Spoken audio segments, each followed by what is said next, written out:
કચ્છના કાન, નાક અને ગળાના દર્દીઓને આધુનિક મેડિકલ ટેકનોલોજીનો ફાયદો મળશે, જેમાં અદાણી મેડિકલ કોલેજમાં આયોજિત 4 દિવસીય ENT કોન્ફમાં રોબોટિક અને લેસર સર્જરી, સંશોધન, સમાધાન અને સમસ્યા ઉપર યોજાઈ વિસ્તૃત ચર્ચા, જેમાં પુણે, લખનઉ અને અમદાવાદના નિષ્ણાતોએ કર્યું મોડર્ન સર્જરીનું જીવંત નિદર્શન.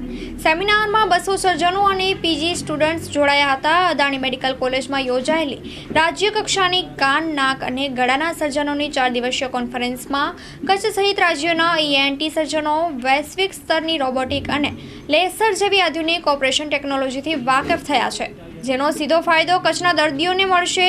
Kutch ENT surgeon association and ગેમ્સના સંયુક્ત ઉપક્રમે યોજાયેલી રાજ્ય કક્ષાની આ 45મી કોન્ફરન્સને ખુલ્લી મૂકવામાં આવી છે, જેમાં અદાણી હેલ્થ કેર ગ્રુપના હેડ ડોક્ટર પંકજ દોશીએ કહ્યું છે કે અદાણી હેલ્થ કેર ગુણવત્તાસભર મેડિકલ શિક્ષણ પૂરું પાડવા કટિબદ્ધ છે અને આરોગ્યનું સુદૃઢ માળખું ઊભું કરી સંશોધનના નવા આયામો સાથે મેડિકલ ક્ષેત્રે નવી દિશા આપશે.